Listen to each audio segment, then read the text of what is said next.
السلام علیکم خواتین و حضرات، آپ سب کو علم ہے کہ کرونا وائرس جو ہے وہ چائنا سے نکل کر اب دوسرے ممالک تک پہنچا ہے، اور ہمارے بھی کچھ اسٹوڈنٹس جو ہیں جو وہاں زیر تعلیم تھے وہ پاکستان آئے ہیں، اور خدشات ظاہر کیے جا رہے ہیں کہ پاکستان میں یہ وائرس نہ اسپریڈ آؤٹ ہو جائے۔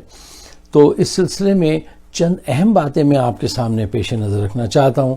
نمبر 1، دی موسٹ امپورٹنٹ، دیکھیے پینک نہیں ہونا چاہیے، اور خاص کر کے خراب حالات جب ہونا تو اس وقت بہت کنٹرول رکھنا چاہیے، اور پینک نہیں ہونا چاہیے، کیونکہ اس سے فائدہ نہیں ہوتا اور معاملات خراب ہو جاتے ہیں۔ میڈیا کا جو اس وقت کردار ہے وہ اتنا لو ہے، میرے پاس الفاظ نہیں ہیں۔ دیکھیے یہ ایک وقت ہوتا ہے نا جب پوری دنیا مصیبت میں آ رہی ہے، تو ہر میڈیا کو چاہیے کہ وہ ایسی بات کرے کہ وہ پینک نہ ہو اور لوگوں میں اعتماد ہو، کیونکہ یہ ایک چیلنج ہے جو سامنے آ گیا ہے۔ تو ہمارا میڈیا جو ہے وہ کردار ادا نہیں کر رہا، اور بلکہ اپنی ریٹنگ بڑھانے کے لیے اس میں ذرا سنسنی پیدا کر رہے ہیں، یا حکومت پہ الزامات لگا رہے ہیں۔ یہ بالکل بہت ہی غلط باتیں ہیں۔ اچھا، پہلی بات یہ کہ پینک نہیں ہونا۔ دوسری بات یہ کہ اس بات کا جائزہ لیجئے کہ جب پچھلے زمانے میں وبا پھیل جاتی تھیں بہت ساری بیماریوں کی، تو کیا ہوتا تھا، اور اسلام کا نقطہ نظر کیا ہے اس معاملے میں۔ اسلام کا نقطہ نظر یہ ہے کہ جہاں پہ یہ وبا پھیلے وہاں کے لوگوں کو چاہیے کہ وہ اسی علاقے میں رہیں، وہاں سے باہر دوسرے شہروں کی طرف نہ جائیں۔ دیکھیے اسلام کی تو ہر بات میں ایک عقل فہم ہے اور وزڈم نالج ہے، اگر آپ سمجھنا چاہیں تو یہ بہت اہم بات ہے۔ اسی لیے گورنمنٹ آف پاکستان نے چائنا کے ساتھ مل کے ڈیسائیڈ کیا تھا کہ جو اسٹوڈنٹس ہیں ان کو وہیں پہ رکھا جائے، کیونکہ وہاں پہ اگر وہ پاکستان آئیں گے تو ظاہر بات ہے چانسز بنیں گے یہاں پہ پھیلنے کے، اور وہ ہوا کے ذریعے پھیلتی ہے یہ بیماری۔ تو حکومت پاکستان کا موقف صحیح تھا۔ خواہ مخواہ میں تنقید کی گئی کہ اسٹوڈنٹس کو نہیں لا پائے اور ایمبیسی نے تعاون نہیں کیا، ایمبیسی پہ الزام لگا دیے، یہ غلط باتیں ہیں جو نہیں کرنی چاہیے، اللہ سے ڈرنا چاہیے۔ اچھا، تو یہ تو پہلے یہ تھا کہ ان کو نہیں لانا چاہیے تھا۔ اب وہاں پہ اچھے ڈاکٹرز موجود ہیں، بڑی تعداد میں ڈاکٹرز موجود ہیں، اور وہ اس پہ کوشش کر رہے ہیں، اور انشاءاللہ قابو پا لیں گے۔ تو ہمارے یہاں کیا غلطی کی گئی، زبردستی سے ان کو بلایا گیا، اور وہ بہرحال اب آ گئے ہیں۔ اب جب وہ آ گئے ہیں تو ہونا تو یہ چاہیے تھا کہ ان کو پہلے جیسے دوسرے ممالک نے کیا ہے کہ 14 ڈیز کے لیے ان کو ایک خاص مقام پہ لے گئے، وہاں لے جا کے رکھنا چاہیے تھا۔ ہمارے وہاں وہ آ گئے فوراً سیدھے ایئرپورٹ سے وہ اپنے گھروں کو چلے گئے۔ یہ بہت خطرناک بات ہے، یہ کام ایسے نہیں ہونا چاہیے تھا۔ دیکھیے ایک بات تو یہ ہے، اس کو اب ظاہر بات ہے جو گھروں کو چلے گئے ہیں ان کو وہاں سے واپس تو آپ نہیں لائیں گے، کیونکہ صحیح پالیسی اس وقت بننی چاہیے تھی کہ بھئی جو دوسرے ممالک کر رہے ہیں، کہ جیسے انڈونیشیا میں نے دیکھا پلین سے اترتے ہی اسپرے کر رہے ہیں ان کے پورے جسم، پورے ایک ایک چیز پہ۔ ہمارے وہاں پلین سے اترتے ہوئے صرف ٹیمپریچر چیک کر رہے ہیں وہ گن کے ذریعے۔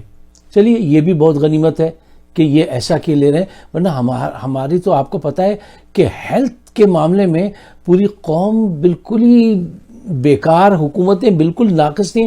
پچھلی حکومتوں میں تو یہ آج تک بلکہ ہم نے یہ دور دیکھا ہے کہ کتا اگر کاٹ لے، سانپ کاٹ لے تو اس کی ویکسین نہیں ملتی۔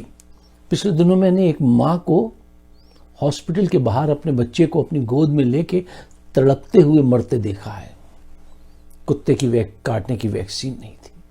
یہ بڑی شرم کی بات ہے کہ اس دور میں کسی ملک میں کتے کے کاٹنے سے لوگ مر رہے ہیں۔ یہ پچھلی حکومتوں سے اب جا کے جو پوچھے، یہ جو 30-40 سال لوٹ کے گئے ہیں کہ تم سے اتنا بھی نہیں ہو سکا تھا۔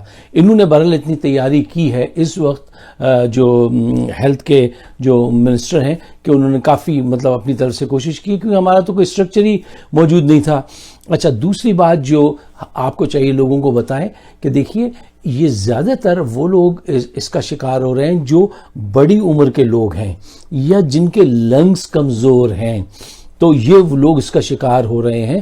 اور احتیاطی تدابیر میں نمبر 1 یہ کہ ہر وقت اپنے ہاتھ دھونے چاہیے، ویسے بھی دھونے چاہیے کیونکہ جرمز پھیلتے ہیں نا۔ اچھا، 5 وقت جو وضو آپ کرتے ہیں وہ بڑے کام کی چیز ہے. میرے پاس اس وقت ٹائم نہیں ہے کہ ایک جیپنیز کی ڈاکٹر کی میں وہ ساری چیزیں آپ کے سامنے رکھ سکتا, کہ اس نے بتایا کہ جب یہ آپ مسا کرتے ہیں تو جب یہاں کچھ رگوں پہ سے آپ ہاتھ پھرتے ہیں تو وہ اس نے کہا کہ پاگل خانے بہت کم ہوتے ہیں مسلم ممالک میں, کیونکہ یہ 5 ٹائم جس انداز سے یہ اپنی باڈی کو وہ کرتے ہیں وہ بہت سارے اعضاء کو ٹچ کرتی ہے وہ, اور بہت اس کے فائدے ہیں. یہ اس وقت موضوع نہیں ہے میرا, تو میں یہ کہتا ہوں کہ وضو جو ہے ہر وقت باوضو ایسے بھی رہنا چاہیے, اس میں بھی کوئی برائی نہیں ہے. تو ایک تو وہ رہنا چاہیے, دوسرا یہ کہ آپ کو ہاتھ دھونے چاہیے, تیسرا یہ کہ ٹیمپریچر, کھانسی, نزلہ, بخار یہ اس کی علامات ہیں, ان پہ غور کرنا چاہیے. اور ایکسپرٹس کہہ رہے ہیں کہ جانوروں کے زیادہ قریب نہیں جانا چاہیے. اس کے علاوہ آپ کو انڈا اور گوشت جو ہے وہ بہت پکا کے کھانا چاہیے, اس کو بہت احتیاط کے ساتھ آپ اس کو ویل کوک کریں.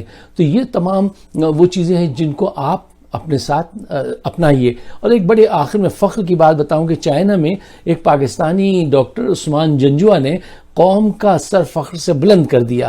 اس نے اپنے آپ کو سب سے پہلے پیش کیا, وہ بڑا متحرک ہے, وہ نوجوان وہاں پر وہ کام کر رہا ہے, سارے ٹی وی جو ہیں وہ اس کو انٹرویو کر رہے ہیں اور بتا رہے ہیں کہ دیکھو ایک پاکستانی کا ڈیووشن چائنا کے لیے کیا ہے.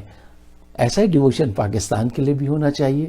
اگر آپ میری رائے سے اتفاق کرتے ہیں تو please Faiq Siddiqui show YouTube پہ ہے, اس کو سبسکرائب کیجئے. بڑی عنایت آپ کی.